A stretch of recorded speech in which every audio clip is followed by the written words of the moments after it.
Hello and Assalamu alaikum everyone. So we are here with another new podcast of Pharmacy Mentor Pakistan. This is Dania Nadeem, 4th semester pharmacy student at Salim Habib University. Assalamu alaikum everyone. This is Nuwaira Amir, currently a second year pharmacy student at Salim Habib University. We are here with another guest who has been teaching here since 5 years at the Department of Pharmacy Practice. She is also serving as a program coordinator, inspiration of many of the students. We are very excited to introduce her. Please welcome Dr. Razia Jafri. Assalamu alaikum ma'am. कैसी हैं आप? Walaikum assalam. Thank you so much for inviting me here. Looking forward to your questions. Sir ma'am मेरा सबसे पहला question आपसे ये है कि आपने अपनी फार्म डी की डिग्री कंप्लीट की फ्रॉम कराची यूनिवर्सिटी और फिर ट्रेनिंग के लिए आपने आगा खान यूनिवर्सिटी ज्वाइन की Exactly. हाँ. और इसके बाद आपने कराची यूनिवर्सिटी से एमबीए किया। तो मेरा सबसे पहला क्वेश्चन आपसे ये है कि आपने पहले एमफिल क्यों नहीं किया? Why did you choose MBA over MPhil? Okay. First off, मैं लास्ट बैच थी कराची यूनिवर्सिटी का जो बी फार्म कर रहे थे। 4th ईयर की डिग्री थी मेरी और 2002 में मैंने पास आउट किया था। सो मैंने एमबीए फार्म डी से भी पहले किया है। ओके यस एमबीए किया मैंने यूं क्योंकि बस एक एस्पिरेशन जो यहाँ पे भी मैं स्टूडेंट्स की देखती हूँ कि उनको फार्मास्यूटिकल में जाना है बिकॉज दे नो के हॉस्पिटल के इतने पर्क्स नहीं है, टीडियस जॉब्स होती हैं, शिफ्ट्स में काम हो रहा होता है। तो हमारा भी ये प्लान था कि हम मार्केटिंग में जाएंगे। उससे जब मैं आई पास आउट तो उससे ज़्यादा था नहीं इतना कुछ ना, फार्मास्यूटिकल में भी या तो प्रोडक्शन सेल्स थी या मार्केटिंग थी। सो मैंने ये सोचा कि भाई अब एमबीए करेंगे, तो वो इत्तेफाकिया आगा खान का टेस्ट दिया, उसमें हम सिलेक्ट हो गए और फिर 1 साल की ट्रेनिंग थी तो हमने कहा चलो कर लेते हैं। इस दौरान में एप्टीट्यूड टेस्ट हुआ एमबीए का, तो वो दिया, वो भी इसमें भी क्लियर हो गए, तो फिर हमने कहा चलो एमबीए भी कर लेते हैं। तो एज अ फार्मासिस्ट कैसे बेनिफिशियल हुई एमबीए की डिग्री? फार्मासिस्ट देखो, जो एमबीए होता है वो एक इंजीनियर के लिए भी होता है, वो एक डॉक्टर के लिए भी होता है और एक फार्मासिस्ट के लिए भी होता है। होता ये है कि जो एमबीए की डिग्री है वो आपको बिजनेस सिखाती है। अब वो इंजीनियरिंग का बिजनेस हो, फार्मास्यूटिकल का बिजनेस हो, जो आपकी लीडरशिप है ना, उसके कुछ उसूल होते हैं जो आप फार्मेसी में नहीं पढ़ते because you are too hellbent on learning about all the pharmaceutical information. ठीक है, वो उसकी जो मैनेजमेंट है ना वो आप एमबीए में सीखते हैं। तो इसलिए ये बेनिफिशियल इस तरह हुआ कि इसने आगे मुझे एमबीए करके, जब मैंने फार्मास्यूटिकल ज्वाइन की, नोवार्टिस फार्मास्यूटिकल, तो उसमें मैं पहले मार्केटिंग में ही मेरा था, but then I didn't like it much क्योंकि इतना ज़्यादा कुछ हमारी लर्निंग नहीं थी। आई वाज ऑलवेज, दो I was a very average student, but amazingly pass out होते ही मैं बहुत इंटेलेक्चुअल हो गई एकदम। तो मुझे लगा कि नहीं, नॉलेज होनी चाहिए चीज़ों की। So I was more focused about on the knowledgeable stuff that we are doing where ever we are, pharmaceutical में हो या इंडस्ट्री हॉस्पिटल। आपने कहा आप नोवार्टिस फार्मेसी में आपने काम किया है और आपका इतना एक्सपीरियंस भी रहा है, तो आप उन स्टूडेंट्स को क्या सजेशन देंगी जिनका इस चीज़ के अंदर इंटरेस्ट है? Advice इंटरेस्ट कुछ? देखो, जब हमने किया था it was like 2 decades ago, right? उस वक्त हालात और थे, अब डिमांड्स और हो गई है। अब एक डिग्री से काम नहीं चलता, बहुत सारी क्वालिफिकेशन, सर्टिफिकेशन वो होनी चाहिए। अब फोकस मार्केटिंग से ज़्यादा एथिक्स पे आ गया है चीज़ों के करने का, और उसके लिए फिर रिसर्च लाजमी हो गई है। तो मुझे ये लगता है कि आजकल के स्टूडेंट्स को R&D में ज़्यादा काम करना चाहिए, रिसर्च एंड डेवलपमेंट। इसके अलावा क्योंकि हम अब एक ग्लोबल विलेज में रह रहे हैं, हर चीज़ इंफॉर्मेशन बेस्ड हो गई है, तो अब आजकल जो काम हो रहा है ना ज़्यादा, वो बिग डाटा पे हो रहा है। सही है, इतना इंफॉर्मेशन का हमारे पास ट्रेजर है कि उसको हम सही तरह से इन्फ्यूज नहीं कर पा रहे अपनी प्रैक्टिसेस में। ठीक, तो उसके लिए डाटा साइंसेस आया है जिसके अंदर हम एसपीएसएस से हट के बहुत सारी चीज़ों में डाटा को मैनिपुलेट करके अपनी आंसर्स दे रहे हैं बहुत सी चीज़ों के। उन चीज़ों को हैंडल करना, अब वो चाहे हॉस्पिटल हो, चाहे फार्मास्यूटिकल हो, wherever you go, big data is there. तो उसके लिए जो सबसे मैं अपने स्टूडेंट्स को क्लास में भी देती हूँ, अब तो उन्होंने रट लिया है ये, कि final year in fact is even planning to enroll themselves in it, कि डेटा साइंसेस में सर्टिफिकेशंस करें। अब तो एआई आ गया है हेल्थ केयर में, इससे कोई फर्क नहीं पड़ता कि यूर फार्मासिस्ट, आपकी प्री मेड की इंटर है, कोई फर्क नहीं पड़ता। There are so many courses available जिसमें स्पेसिफिकली लिखा हुआ है कि this is for health care professionals including doctors, pharmacist, nurses and anybody who is serving in any way जो हेल्थ केयर में है। सो मेरा तो बहुत ऑफ कोर्स पे इतने कोर्सेज हैं, they should be doing it, जिससे अब तो हर मिनट हर सेकंड पे डिमांड्स बढ़ती जा रही है, डेवलपमेंट्स होती जा रही है। So that's my biggest advice. अच्छा मैम, उसके बाद आप अटलांटा चली गई USA for the foreign graduate equivalency exam, so how did you apply for that? Online पूरा प्रोसीजर अवेलेबल है नेपलेक्स का, और उसमें foreign pharmacy graduate equivalency exam में हम एक्चुअली जो फॉरेनर्स होते हैं उनके लिए वो एग्ज़ाम होता है। उसको एफपीजी की वेबसाइट है, उसके ऊपर अप्लाई करते हैं, उस पर सारे प्रोसेसेस होते हैं। पहले आपके एजुकेशनल क्रेडेंशियल्स जो होते हैं वो इवैल्यूएशन के लिए जाते हैं, सारे ओरिजिनल्स, और फिर उसके बाद जब वो आपको रिपोर्ट भेज देते हैं तो एक रिपोर्ट वो वहाँ भी भेजते हैं, NABP, नॉर्थ अमेरिकन फार्मेसी का जो बोर्ड है, तो वहाँ पे भी वो रिपोर्ट जाती है। फिर वो आपसे कुछ प्रोसेसेस कराते हैं, कुछ फॉर्म्स होते हैं, अब तो ऑनलाइन हो गया है इनका सारा सिस्टम, तो फिर वो आपको भेज देते हैं आपका एडमिट कार्ड। अब ये बट दिस इन नो वे आपको गारंटी नहीं करता कि आपको वीज़ा भी मिल जाएगा।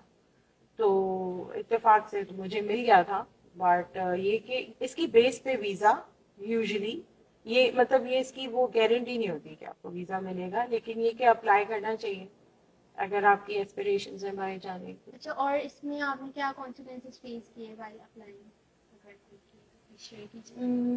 कॉन्सिक्वेंसेस नहीं, कोई ऐसा कोई कॉन्सिक्वेंस नहीं था, इजीली अप्लाई, हाँ स्मूथली हो गया था सब। बेसिक प्रोटोकॉल्स आपने क्या फॉलो किए थे जब आप एग्जाम देने जा रही थी? बेसिक प्रोटोकॉल्स पढ़ाई की थी। Other than this, other than this तो this is the only thing. 6 घंटे का एग्जाम होता है, 3 घंटे का एक पार्ट होता है, फिर 15 मिनट 20 मिनट का शायद ब्रेक होता है, उसके बाद फिर 3 घंटे का एग्जाम होता है, सारा MCQ बेस्ड होता है।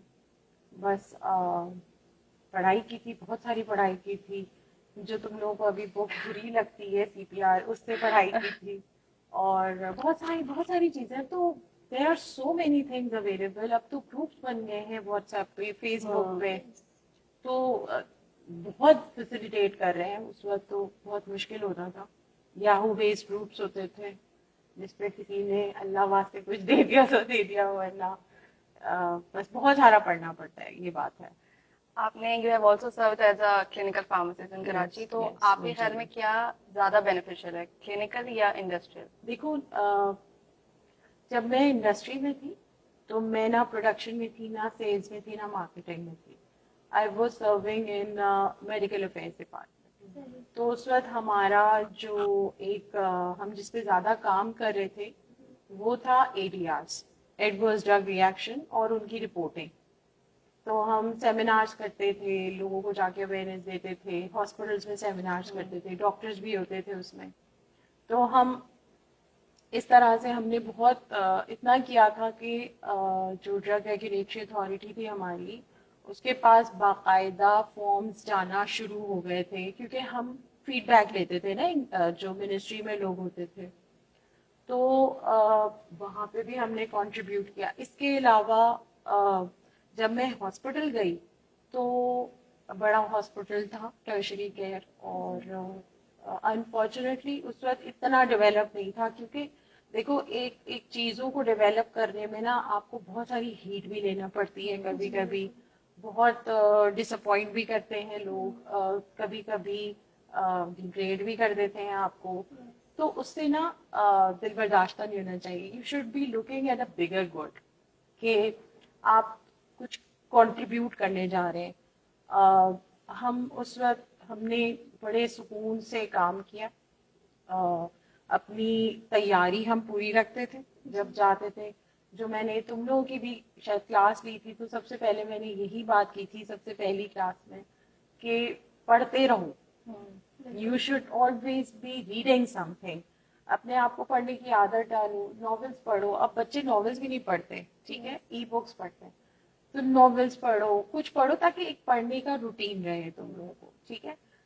तो जब आप इस तरह की पढ़ने की आदत होती है ना, तो जब आप किसी फील्ड में होते हैं, उससे एक्सेल करने के लिए, स्पेशली हेल्थ केयर में, हर दूसरे रोज एक नई डिस्कवरी हो रही है, कोई नई डेवलपमेंट हो रही है, कोई नई गाइडलाइन आ रही है, उसको पढ़ो। तो जब आपका होमवर्क स्ट्रांग होगा ना, आप किसी से बात कर रहे होंगे तो आप कॉन्फिडेंट होंगे। अच्छा, कॉन्फिडेंट होने का ये मतलब बिल्कुल भी नहीं है कि आप सामने वाले से बदतमीजी करना शुरू हो जाए, ठीक है। Be very gentle. जैसे अक्सर हमारे यहाँ बहुत बड़े बड़े कंसल्टेंट्स काम करते थे, इंसान है, उनसे भी हो जाती है गलती। तो हम ये कहते थे, मैं जब जाती थी तो मैं ये कहती थी कि सर, आपने जो प्रिस्क्राइब किया है वो मुझे मिल नहीं रहा कहीं रेफरेंस, काइंडली आप मुझे बता दें कि ये कोई नई गाइडलाइन आई है। हालांकि मुझे पता था he is wrong, but I can not say that in his face, क्योंकि जब आप ये बात करते हैं तो पहले ही आप एक बैरियर खड़ा कर देते हैं, सही है। तो उससे ये हुआ कि बाद में पहले कंसल्टेंट्स ये कहते थे कि हमारी फाइल कैसे छुई फार्मासिस्ट ने। बाद में मेरी निकलते निकलते तक ये होता था कि हमारी फाइल क्यों नहीं देखी फार्मासिस्ट ने, ठीक है। सो थोड़ा सा टाइम लगता है, मगर आपका नाम रह जाता है। रिस्पेक्ट भी वहाँ पे होनी चाहिए। रिस्पेक्ट भी डेवलप होती है, वो जब ही होगी जब आपका होमवर्क स्ट्रांग होगा, ठीक है। उसके लिए बड़ा सब्र से काम लेना पड़ता है। तो चाहे आप इंडस्ट्री में काम कर रहे हो, चाहे आप हॉस्पिटल में काम कर रहे हो, या आप एकेडेमिया में हो, you need to always contribute to something. और वो कॉन्ट्रीब्यूशन जब भी आती है जब आपका नॉलेज बेस अच्छा हो। अच्छा मैम, उसके अलावा क्या आउटरीच अपॉर्चुनिटीज प्रोग्राम्स हैं फॉर अंडर ग्रेजुएट स्टूडेंट जिसमें वो अप्लाई कर सकते हैं? कोर्सेरा बेस्ट है इस वक्त, क्योंकि उसके ऊपर अगर आप फाइनेंशियल एड अप्लाई करते हैं तो वो भी आपको आराम से मिल जाती है। Don't need to spend so much money on it, ठीक है। और सर्टिफिकेशंस हो जाती हैं, जॉन्स हॉपकिंस जैसी, MIT जैसी वहाँ पे यूनिवर्सिटीज़ हैं जिनसे आप कर सकते हैं। इसके अलावा डिस्टेंस लर्निंग बहुत हो गई है, छोटे छोटे कोर्सेज आ गए।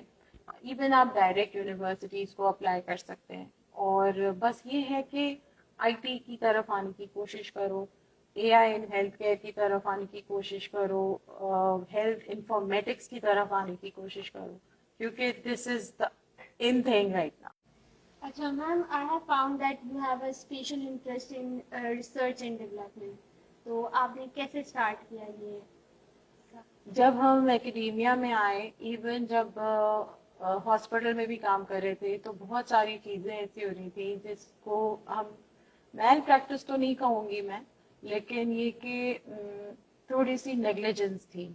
जैसे बहुत सारी ड्रग्स हैं जो थेरेप्यूटिक ड्रग मॉनिटरिंग एक चीज़ होती है जो हम करते हैं अस्पतालों में, कुछ ऐसी ड्रग्स के लिए जो नैरो थेरेप्यूटिक इंडेक्स की होती हैं, वो बच्चों में भी नहीं होता था। तो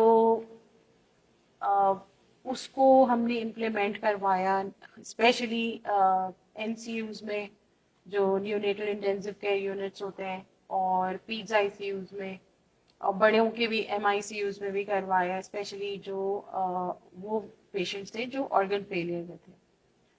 तो अब ये दिमाग में आया कि जब इतने बड़े अस्पताल में ही हो रहे हैं तो बहुत सारे और अस्पतालों में होता होगा। फिर बहुत सारे फिनोमिनन ऐसे थे, जैसे हम हमेशा डिक्रीज रीनल क्लियरेंस की बात करते हैं, मगर एक फिनोमिनन है ऑगमेंटेड रीनल क्लियरेंस जो फीवर के पेशेंट्स में हो जाता है। तो उसमें ड्रग डोजिंग किस तरह से होगी, ये दिमाग में आया। फिर ये आया कि क्या एक ड्रग से ठीक हो सकते हैं या मल्टीपल ड्रग्स चाहिए। जब आप प्रैक्टिस करने लगे एग्जैक्टली, स्टेप बाय स्टेप तो पता वो चला। बहुत सारे क्वेश्चंस थे जो Mind में जिन्होंने प्रेरणा राइज शुरू किया। कर फिर दी। कोविड आया, उसमें हमने बर्नआउट सिंड्रोम एक देखा हेल्थ केयर इंडिविजुअल्स का, बट किसी ने फार्मासिस्ट के बर्नआउट की बात नहीं की। तो ये सारी जो चीजें होती है ना, फिर आपको ये रिसर्च में डालती है कि फिर आप कहते हैं कि अच्छा अब इसका एक डाटा होना चाहिए, फॉर्मल डाटा इसकी होनी चाहिए सर्चिंग, और फिर इसके ऊपर काम होना चाहिए. सो दैट एक्चुअली अच्छा, आपने रिसर्च के लिए स्पेसिफिकली क्या मटेरियल्स टूल्स यूज किए थे? रिसर्च Started देखो working on डेवलप जो हम रिसर्च कर रहे होते हैं उसके ऊपर डिपेंड करता है. अगर आप सर्वे बेस्ड कर रहे हैं तो ज़ाहिर है आप क्वेश्चनर्स लेते हैं. अगर आप रेट्रोस्पेक्टिव डाटा पे बात कर रहे हैं, हम जो काम कर रहे थे किसी में पर्सपेक्टिव डाटा भी चाहिए था, जिसमें हमने लोग, जाहिर है अब ये इतना आसान नहीं होता क्योंकि एथिकल कमेटी होती है और सब होता है, तो ये तो रिसर्च टू रिसर्च वेरी करता है. आप जिस तरह की रिसर्च कर रहे हैं उस तरह के टूल्स लेंगे. फिर एक रिव्यू आर्टिकल्स भी होते हैं, जो आप बहुत सारे आर्टिकल्स को पढ़ के और उसमें से फिर अपना एक रिव्यू निकालो. अच्छा, मुख्तलिफ एज अ फार्मासिस्ट क्या एरियाज या टॉपिक्स हो सकते हैं जिस पे एक स्टूडेंट काम करना शुरू कर सकते हैं? एरियाज, अब ये स्टूडेंट के अपने इंटरेस्ट पे डिपेंड करता है. उसका क्या इंटरेस्ट है. हेल्थ साइंसेज में है, मतलब हेल्थ साइंसेज में तो खैर है, वो पब्लिक हेल्थ में है तो जाहिर है वो प्रैक्टिसेस के ऊपर कर सकता है, किसी स्पेसिफिक ड्रग और उसके इंटरेक्शंस पे बात कर सकता है. इसके अलावा अगर वो ड्रग डेवलपमेंट में है तो फिर तो यूनिवर्सिटी के अंदर ही कोई सा प्रोसेस डेवलप करके टीचर्स के साथ कोलैबोरेट करके कुछ ना कुछ, क्योंकि जाहिर है टीचर्स उसको गाइड करेंगे, अभी वो इतना एडवांस में आ नहीं पाएगा. मैम, आपका कौन सा आर्टिकल अब तक पब्लिश हुआ है? मेरा तो एक थीसिस का ही आर्टिकल है नियोनेट्स का, जिसपे मैंने वेनकोमाइसिन की बात की है इन pre term and full term neonates. उसके जो हमने ये देखा था कि वो जो ड्रग डोजिंग है वो पाकिस्तानी पॉपुलेशन के हिसाब से है कि नहीं है, because population to population drugs vary करती है, उनका जो फेट होता है बॉडी में वो वेरी करता है. इवन जो हमारी अपनी पाकिस्तानी पॉपुलेशन है उसमें बहुत चीज़ें वेरी करती हैं. जो लोग हायर ऑल्टीट्यूड्स में रह रहे हैं और जो लोग डेजर्ट्स में रह रहे हैं, तो ये डिपेंड करता है. तो इस वजह से हमने ये देखा था कि वेनकोमाइसिन की डोज पाकिस्तानी पॉपुलेशन के हिसाब से है कि नहीं. तो ये, और अभी हमारा एक फार्माको इकोनॉमिक्स का आर्टिकल है जो अंडर प्रोसेस है एक इंटरनेशनल जर्नल में, तो अभी उसके ऊपर काम चल रहा है. तो वो एक अभी प्रोसेस में है और 2-3 आर्टिकल इसी के ऊपर अच्छा हमारे. मैम, थीसिस जो है वो हमारी अंडर ग्रेजुएट डिग्री प्रोग्राम का पार्ट होती है या एमफिल? नहीं, वो एमफिल रिसर्च बेस्ड होता है वो. लेकिन अंडर ग्रेड्स एक फाइनल ईयर में कोई प्रोजेक्ट कर सकते हैं, but that won't be, I don't think that would be called thesis. जिस थीसिस का कोई वो नहीं है, प्रोजेक्ट हो सकता है. Yes ma'am, last question, publishing an article वो क्या एक प्लस पॉइंट हो सकता है किसी फार्मासिस्ट की सीवी के अंदर? बहुत ज़्यादा, बहुत ज़्यादा. और बहुत सारी यूनिवर्सिटीज़ तो ये कर भी रही हैं. फाइनल ईयर में उनके प्रोजेक्ट्स होते हैं जो वो पब्लिश कराते हैं. तो यस, आपका जो पोटेंशियल एम्प्लॉयर होता है वो देखता है कि आपने कहाँ तक अपने आप को एक्सपेंड किया हुआ है. Okay, review articles and review articles तुम लोग अपनी बेस पे, हाँ, रिव्यू आर्टिकल्स देख सकते हो.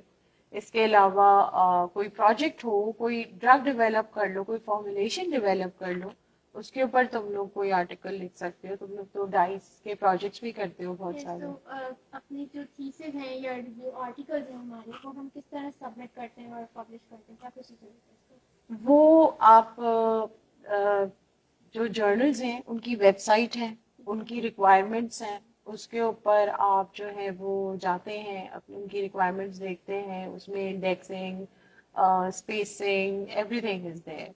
और फिर वो आपसे कुछ फीस होती है जो लेते हैं, लेकिन उसमें भी आप बता सकते हैं, इतना कोई मुश्किल नहीं है उनके साथ भी बात करना कि आप एक डेवलपिंग कंट्री में बिलोंग करते हैं, आप खुद एक स्टूडेंट हैं, तो if they can give you some discount और वेव इट ऑफ.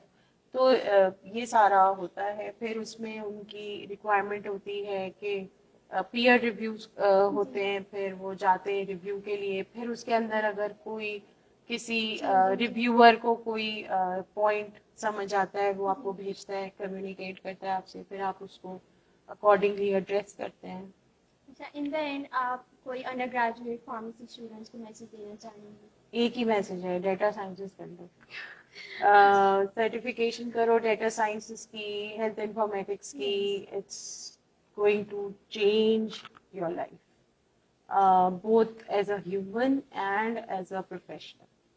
आपकी जो एक्सेप्टेबिलिटी है ना वो बहुत बढ़ जाएगी, बहुत बढ़ जाएगी। Thank you so much, ma'am, You're for welcome. taking time for us. We had a great experience. Thank with you so much. I had a great experience. I'm sure everyone listening to us right now would have also enjoyed this podcast. Me and Navera would now like to sign off from here. See you guys in the next episode of podcast. Allah Hafiz.